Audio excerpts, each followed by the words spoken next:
Hello dear student.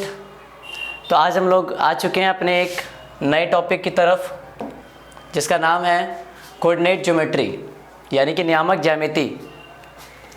और आपके board exam में है ना, हम किसी भी बोर्ड की अगर बात करें, बिहार बोर्ड का हो या सीबीएसई बोर्ड का हो, हर एक बोर्ड एग्ज़ाम में इससे अच्छे खासे क्वेश्चन आते हैं और एकदम इजी क्वेश्चन आता है ना। अगर आपने पढ़ लिया तो बहुत आसानी से हम बना सकते हैं इसे। और ये 9th के बच्चे भी देख सकते हैं और 10th के बच्चे भी देख सकते हैं ना। 9th के लिए तो पूरा टॉपिक ही काम करेगा ये, और 10th को तो बेसिक पढ़ना ही है ये। तो चलिए हम लोग समझते हैं क्या है ये कोऑर्डिनेट ज्योमेट्री, और इस टॉपिक में हम लोग क्या सब पढ़ने वाले हैं ना। तो सबसे पहले अगर हम बात करें कोऑर्डिनेट ज्योमेट्री का, तो देखिए इसमें हमें पॉइंट का लोकेशन बताना होता है ना। हमें पॉइंट का क्या बताना होता है? लोकेशन। हमें पॉइंट का लोकेशन बताना है। लोकेशन कहने का मतलब क्या हुआ? जैसे अगर हम ही जैसे बोले कि हम यहाँ पे खड़े हैं तो मेरा पोजीशन क्या होगा? तो हम बोल सकते हैं ना कि हम दीवार से 3 मीटर की दूरी पर हैं, है ना। अपने दाएं साइड से हम 3 मीटर की दूरी पर हैं। और अगर सिर्फ हम ये बात बोले कि दाएं साइड से हम 3 मीटर की दूरी पर हैं, तो क्या मेरा पोजीशन फिक्स होगा? बिल्कुल नहीं होगा, क्योंकि 3 मीटर मेरा यहाँ से भी हो सकता है, कुछ आगे से भी हो सकता है, कुछ पीछे से भी हो सकता है। तो कहने का मतलब हमें फिक्स करने के लिए कम से कम अपने 2 एक्सिस को लेना पड़ेगा, है ना। हम ऐसा कह सकते हैं कि अपने दाएं से हम 3 मीटर हैं और बैक से 2 मीटर है, तब हम एग्जैक्ट पोजीशन पर आ जाएंगे, है कि नहीं। तो वही कहने का मतलब है कि हम अपना खुद का तो हम आराम से बना सकते हैं, बता सकते हैं लोकेशन, लेकिन अगर हमें किसी समतल में एक पॉइंट का लोकेशन बताना है तो हमें उसके लिए कोऑर्डिनेट ज्योमेट्री पढ़ना पड़ेगा कि आखिर हम कैसे इस पॉइंट का उस तल में, उस समतल में हम इसका लोकेशन बताएं। तो चलिए और हम लोग विस्तार पूर्वक बात करेंगे, हर वो क्वेश्चन देखेंगे जो आपके बोर्ड एग्जाम में आएगा। तो हम लोग सबसे पहले समझते हैं कार्तीय नियामक पद्धति के बारे में। कार्तीय नियामक पद्धति, कार्तीय नियामक पद्धति आखिर ये क्या होता है? कार्तीय नियामक पद्धति जो है ये कुछ नहीं है, ये बस बताता है कि लोकेशन चेक करने के लिए हमें क्या प्रोसेस लगाना पड़ता है ना। इस पद्धति में ये जो तल है इसको हम बोलेंगे कार्तीय तल, और इस कार्तीय तल में 2 एक्सिस होते हैं, यानी कि 2 अक्ष होते हैं। एक को हम बोलते हैं एक्स अक्ष और एक को हम बोलते हैं वाई अक्ष, ठीक है। ये जो हमारा कार्तीय नियामक पद्धति है, इसमें इस तल को हम क्या बोलेंगे? कार्तीय तल। ये हमारा प्लेन कौन सा हो गया? कार्तीय तल हो गया, यानी कि कार्टेशियन प्लेन हो गया। और इस कार्टेशियन प्लेन में एक होता है एक्स अक्ष और एक होता है वाई अक्ष, और ये दोनों जो है एक दूसरे के लंब पूरक होते हैं ना, 90 डिग्री पर होते हैं ये, ठीक है। ये एक दूसरे के 90 डिग्री पर होते हैं ये। और एक्स अक्ष और वाई अक्ष जिस बिंदु पर एक दूसरे को डिवाइड करते हैं, उस बिंदु को हम बोलते हैं मूल बिंदु। उस बिंदु को हम क्या बोलेंगे? मूल बिंदु, है ना। और याद रखिएगा कि मूल बिंदु जो है ना, मतलब इस कार्टेशियन प्लेन पर हम कहीं भी पॉइंट रख दें, कहीं भी एक पॉइंट, और अगर हमें इस पॉइंट का डिस्टेंस बताना होगा तो हम मूल बिंदु से ही मापेंगे, ठीक है ना। तो कहने का मतलब इस मूल बिंदु का अपना जो ओरिजिन लोकेशन होगा वो होगा 0,0।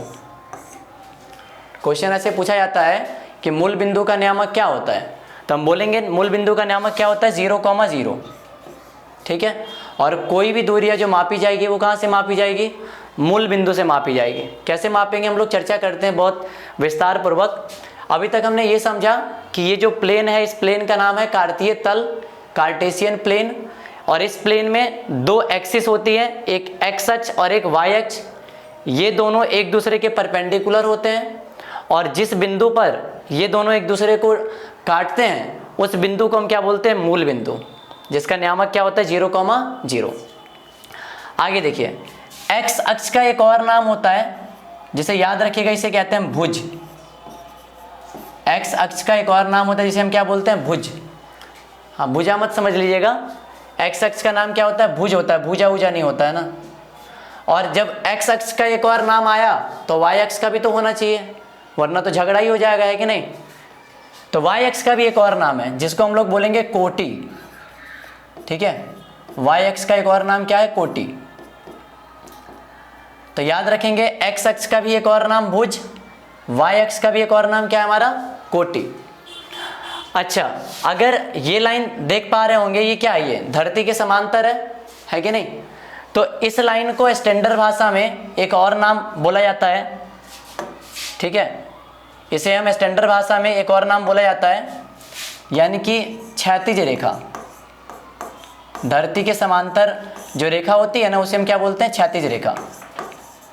जैसे आप देख सकते हैं इस बोर्ड का ही ये जो आपको दिख रहा है, ये कौन सी रेखा, ये क्षैतिज रेखा कही जाएगी, है ना, नीचे वाली। और ये जो रेखा है इसे क्या कहेंगे हम, ऊर्ध्वाधर रेखा, यानी कि वर्टिकल। क्षैतिज रेखा को इंग्लिश में हम कहेंगे horizontal line, horizontal line, horizontal line, ठीक है। और जब इसका एक स्टैंडर्ड नाम है तो इसका भी एक स्टैंडर्ड नाम होगा, जिसे हम कहेंगे ऊर्ध्वाधर रेखा, ऊर्ध्वाधर रेखा।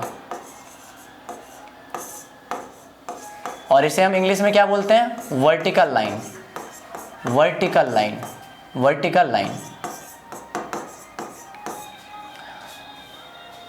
तो अगेन हम रिपीट कर रहे हैं, कार्टेशियन प्लेन में दो एक्सिस होती है कि नहीं।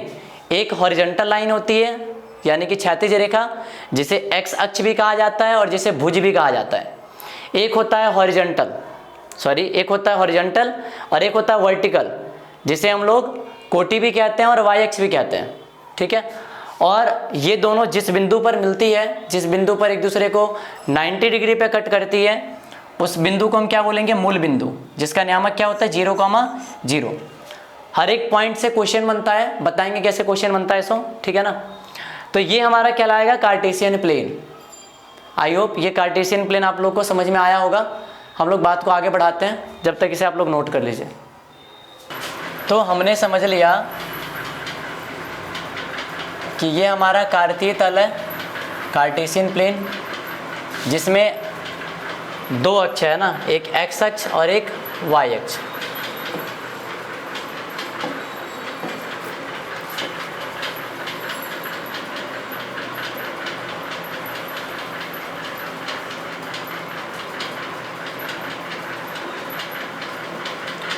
चलिए, तो हमने क्या बताया,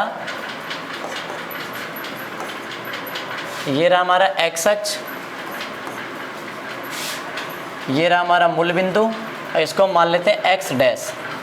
ऐसे ये हमारा वाई है, ये तो मूल बिंदु ही है, और ये हमारा क्या है, वाई डैश, ठीक है।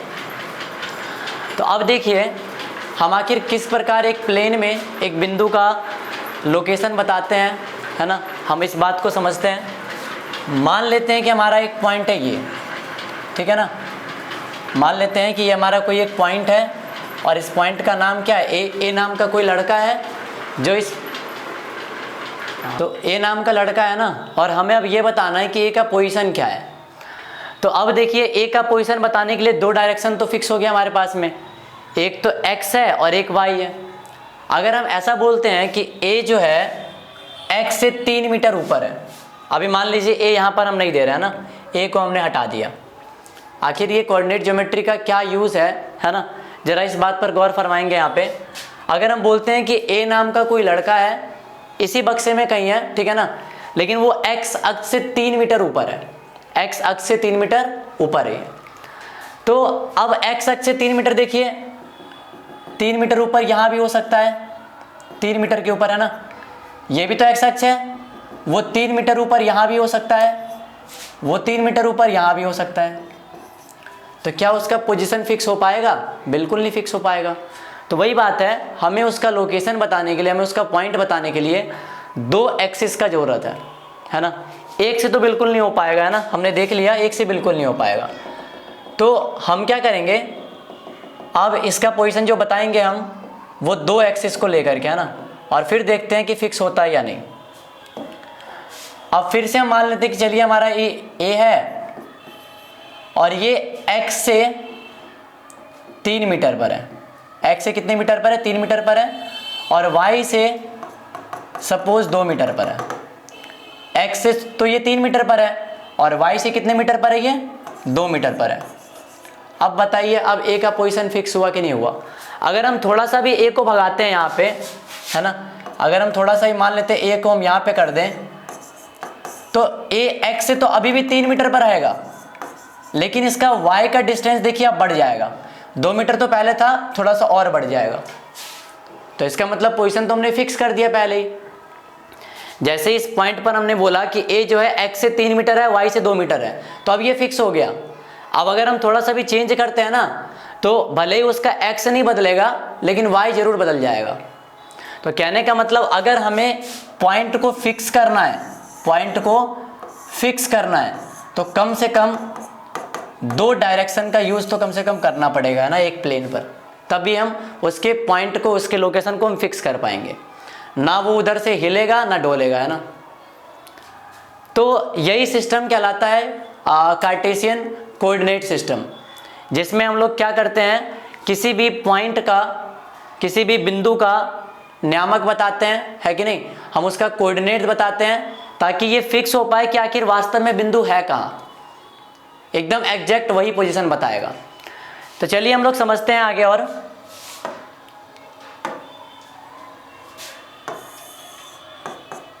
ये रहा हमारा y अक्ष और ये रहा हमारा x अक्ष। इसको हमने क्या माना था, a बिंदु माना था, और ये रहा हमारा x का कुछ डिस्टेंस तो होगा, तो मान लेते हैं ये x दूरी पर है, ठीक है ना। कितनी दूरी पर है, ये x दूरी पर है। और ऐसे ही y से भी इसका कुछ डिस्टेंस होगा, तो मान लेते हैं y का दूरी कितना है, y है। तो इसका जो पॉइंट आएगा, इस a का जो पॉइंट आएगा वो क्या आएगा, a का अगर हमें पॉइंट लिखना है ना, तो हम पहले x का लिखेंगे फिर y का लिखेंगे। अगर हमें a का पॉइंट बताना है तो हम पहले x का लिखेंगे, पहले लिखेंगे हम x का और फिर लिखेंगे हम y का। दोनों का लिखना जरूरी है, क्योंकि अभी हमने चर्चा किया किसी एक अक्ष को लेकर के हम उसका लोकेशन, उसका पोजीशन डिसाइड नहीं कर सकते हैं, हमें दोनों का पोजीशन लेना पड़ेगा। तो हमें अगर a का पोजीशन चाहिए तो x भी लेना पड़ेगा और y भी लेना पड़ेगा। तो अब देखिए a जो है x पर कितना चल करके आया है ना। अगर हम देखें कि a जो है ये x पर कितना चल करके आया है, ये तो x चल करके आया है ना। और y फिर कितना चला है, यहाँ से ये यहाँ से यहाँ गया x चलकर, और फिर इसने कितना चला है, ये y की तरफ, इसने y की तरफ चला है, जो ये दूरी है ना y। तो इसका जो बिंदु होगा वो होगा x, y। क्या होगा ये, x, y। कोई जरूरी नहीं इसको हम x माने, हम इसे a भी मान सकते हैं और इस दूरी को हम b मान सकते हैं, ठीक है ना। लेट्स सी, अगर किसी ने इसको a मान लिया ना, चलिए हम लिख देते हैं। अगर मान लिया कि चलिए ये दूरी हमारा a है और ये दूरी हमारा क्या है, b है, तब जो a का पोजीशन आएगा वो क्या आएगा, तब a और b के टर्म में आएगा, और क्या। लेकिन पहले हम x का देंगे a और फिर y का हम देंगे b। तो ये हो जाएगा, किसी भी बिंदु का अगर हमें कोऑर्डिनेट जानना है तो उसके लिए ये तरीका है ना कि हम पहले x का लेंगे फिर y का लेंगे, और यही हमें उसका एग्जैक्ट पोजीशन बताएगा, हमें उसका एग्जैक्ट लोकेशन बताएगा। आई होप कि आपको ये कोऑर्डिनेट सिस्टम जो है समझ में आया होगा कि हम किसी भी पॉइंट का लोकेशन कैसे बताएंगे, वो पॉइंट आखिर एग्जैक्ट में है कहाँ। इसके लिए हम पहले x को लिखेंगे फिर y को लिखेंगे। और एक और चीज़ याद रखिएगा, है ना, ये जो x वाला है, ये जो x वाला है, हमने बताया था ना, x को ही हम क्या बोलते हैं, भुज कहते हैं। x को ही हम क्या बोलते हैं, भुज कहते हैं। और ये जो दिख रहा है इसी को हम क्या बोलते हैं, कोटि बोलते हैं। क्या बोलते हैं हम, कोटि। एक क्वेश्चन तो आपको बोर्ड एग्जाम में देखने को मिल ही जाएगा, है ना। वो एक पॉइंट दे देगा, बोलेगा लीजिए ये एक कोई पॉइंट है जिसका नियामक दिया है 5, -2, और क्वेश्चन पूछेगा बताइए इसका भुज कितना है, भुज। तो भुज कौन होता है, भुज x होता है ना। और तो अगर भुज पूछेगा तो आंसर कितना हो जाएगा, फर्स्ट वाला 5, क्योंकि भुज तो x को बताता है। लेकिन अगर कोटि पूछेगा तो हम y को बताएंगे, ठीक है ना। पॉइंट कुछ भी हो, इससे हमें कोई मतलब नहीं है, पॉइंट कुछ भी हो सकता है। जैसे अगेन हमने एक और क्वेश्चन लिखा कि ए का जो कोऑर्डिनेट है वो 5/3 है और माइनस का 1/2 है। तो बताइए इसमें कोटि कितना होगा, है ना। तो अब आप बताइए कि कोटि हम किसे कहते हैं, y को कहते हैं। कोटि हम किसे कहते हैं, y को कहते हैं। और y पहला वाला होता है या बाद वाला होता है, ऑब्वियसली बाद वाला होता है। तो y का जो वैल्यू होगा वो क्या होगा, माइनस का 1/2। तो आपके बोर्ड एग्जाम में ये पूछा ही जाता है, इसीलिए हल्का सा क्वेश्चन है और क्या। और फ्री का नंबर मिलेगा तो हम क्यों ना उठाएंगे, है ना। तो चलिए ये भुज और कोटि का फंडा